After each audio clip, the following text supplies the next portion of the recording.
Bonjour à tous et bienvenue dans Différents. Cette semaine, je reçois Arnaud. Arnaud a passé plus de 18 ans dans la même entreprise. Et puis, du jour au lendemain, il a décidé de tout plaquer pour créer son propre métier. Je vous laisse découvrir ce portrait passionnant. Bonjour à tous, bonjour Arnaud. Bonjour. Merci d'avoir accepté mon invitation dans Différents l'émission.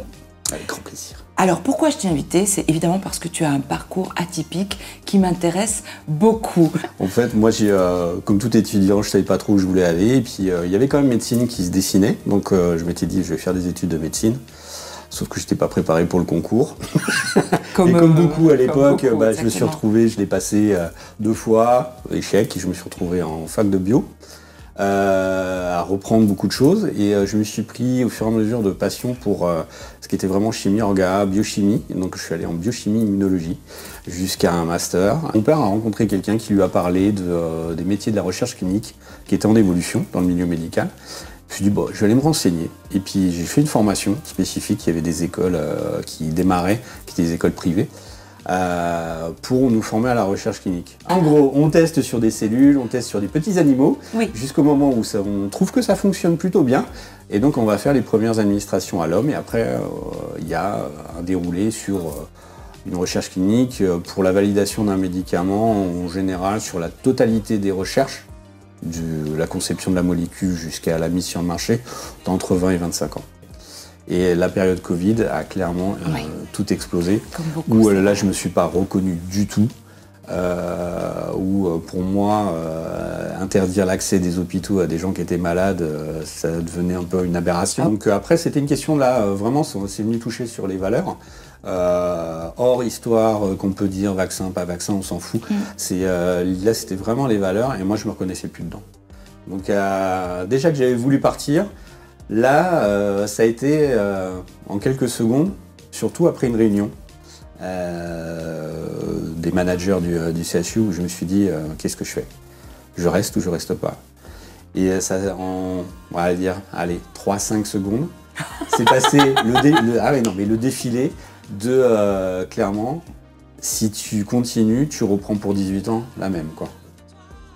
Et là, mon corps en boussole a fait panique à bord. T'as la petite voix là, la petite voix qui t'a parlé. Ah mais là c'était vraiment intérieur et j'ai fait non c'est pas possible. Je suis allé voir mon directeur qui était là depuis qu'on se connaissait pas énormément, il était là depuis 6 mois lui. Je suis allé voir, je lui ai fait désolé, merci, au revoir. Je continuerai pas. Ça correspond pas à mes valeurs. Ok. Bon après s'ensuit que tu te retrouves sans rien. Oui, et oui. On ne t'autorise pas le fait de partir avec quelque chose. Donc il a fallu démissionner pour pouvoir partir, pour pouvoir être libre. Et ce qui a été très drôle, et ça je le signale, c'est que, parce que ça peut faire écho à pas mal de gens, c'est que des fois quand on veut aller vers quelque chose qui nous attire, on a souvent notre entourage qui dit oui mais quand même, t'es en CDI, c'est bien, voilà. Donc ça, c'était les côtés de principalement ma mère qui me disait ça. C'est la peur aussi. Hein. Oui, mais par contre, le jour où je suis parti et qu'elle m'a vu évoluer au fur et à mesure, elle m'a dit oh, « Je t'ai jamais vu aussi heureux que depuis que t'es parti. » Et là, j'ai regardé, j'ai dit « Tu te fous de ma gueule ?» Maman, je t'aime, mais bon. Bon, t'étais quand même la première à me dire qu'il fallait pas partir. Ouais. Oui, mais bon. Oui, non, voilà. Donc c'est aussi pour dire aux gens. Des fois, quand vous avez un rêve ou quand vous sentez quelque chose, n'écoutez pas forcément votre entourage, n'écoutez personne à part vous. Arnaud, tu as mis ta casquette aujourd'hui pour nous parler aussi d'un nouveau projet que tu as créé sur Toulouse. Oui, moi je suis consultant et formateur en process communication modèle. En quoi? Donc, process communication modèle. C'est-à-dire? En fait, ce modèle-là a été créé dans les années 70 très concrètement pour dire c'est issu de la thérapie clinique. Pour dire, on est tous composés de à peu près 6 types de personnalités, pour simplifier. Dans un immeuble, c'est notre maison à nous, et on a des étages. Et à chaque étage, il y a un type de personnalité avec lequel on est le plus ou moins à l'aise, etc. Et ce modèle-là permet de extrêmement bien se comprendre, connaître ses besoins, mais aussi connaître ce qu'on appelle les séquences de stress. C'est-à-dire que tu vas les identifier. Tu vas savoir en fonction des mots, des gestes, la posture que tu vas avoir, que tu commences à partir en stress. Donc c'est important pour soi, c'est déjà une découverte pour soi. Moi, ça a changé beaucoup de choses. Et ça te permet aussi de mieux communiquer avec les autres. Parce que du coup, tu vas comprendre quand quelqu'un en face de toi, qu'avant tu considérais comme hyper agressif, tu vas comprendre pourquoi il est agressif. Qu'est-ce qui ne va pas chez lui? Qu'est-ce qui ne va pas dans le sens, qu'est-ce qu'il n'a pas nourri comme besoin ou qu'est-ce qu'il provoque chez toi? Voilà. Ou est-ce que moi, peut-être, je ne suis pas sur le bon canal de communication avec et du coup, on ne se comprend pas. Tu passes par une méthode un petit peu particulière quand même. Ouais. Est-ce qu'on a le droit de le dire?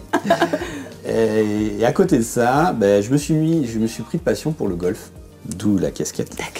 Je me suis mis à réfléchir sur, quand je pratiquais le golf, quel lien je faisais entre mon état d'esprit, mon état physiologique, mon état émotionnel, mon état énergétique, et ce que je pouvais faire à l'entraînement ou sur le parcours. C'est ce que j'ai observé aussi.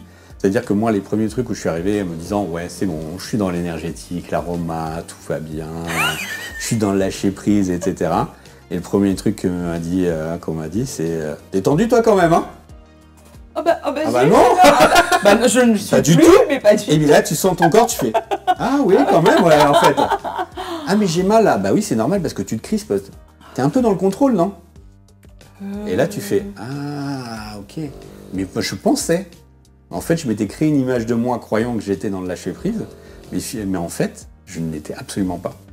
Et c'est là que j'ai découvert qu'en fait, le golf était très révélateur de personnalité. J'ai fait le parallèle entre aussi Processcom et les types de personnalités qu'on peut avoir sur le parcours et comment elles s'expriment. Et l'idée m'est venue de dire pourquoi on n'utilise pas le golf comme outil de développement personnel? Parce que ça peut être aussi une approche, parce qu'il y a plein de gens qui s'interdisent de venir au golf, comme moi initialement, avec une image que j'avais. Et là, je me suis dit, mais oui, mais c'est extrêmement puissant en fait. C'est que c'est un révélateur de personnalité. Ouais.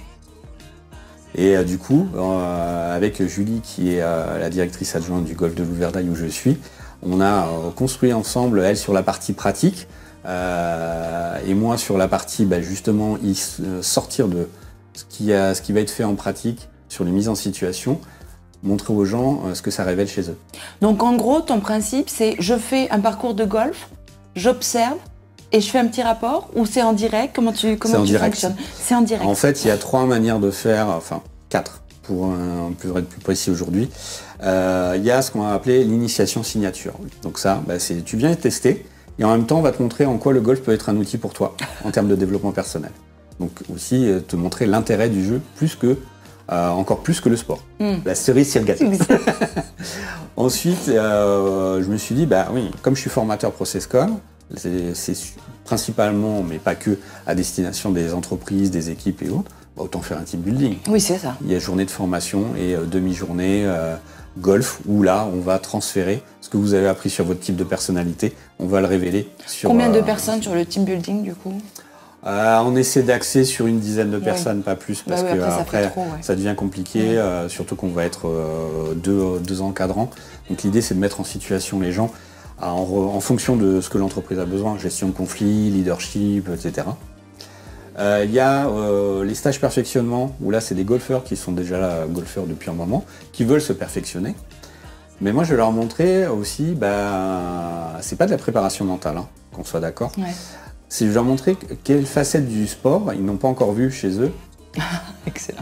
Pour pouvoir progresser personnellement, professionnellement, mais aussi dans leur golf. Et après, moi, ce que je propose aussi, c'est de l'accompagnement de dirigeants. Dirigeants golfeurs. On va loin, on va loin. Donc du coup, t'es dirigeant d'entreprise, tu n'as pas beaucoup de temps. Mais tu as le temps, tu t'accordes en tout cas le temps parce que ça te fait du bien d'aller faire du golf et d'aller faire un parcours qui fait 18 trous. Et si tu le rentabilisais pour qu'on puisse discuter, parce qu'en général, quand tu es à des postes comme ça, tu es souvent seul. Donc tu peux pas toujours discuter avec tes équipes. Donc d'avoir quelqu'un d'extérieur avec qui on peut parler leadership, gestion de conflits, gestion des émotions et autres, ça peut être pour moi extrêmement important. Et sachant que sur le parcours, quand tu vas être sur 5 heures de jeu, le temps effectif de jeu de golf, c'est 15 minutes. En gros. Donc tout le reste, c'est marcher et discuter. Ah ouais. Donc en termes de formation, t'as largement le temps. C'est génial. Arnaud, qu'est-ce qu'on souhaite aux gens pour 2025? Pour 2025, je vous souhaite de vous révéler, d'être dans l'authenticité de qui vous êtes réellement et de pouvoir l'exprimer ouvertement. Merci Arnaud. Avec grand plaisir, merci à toi.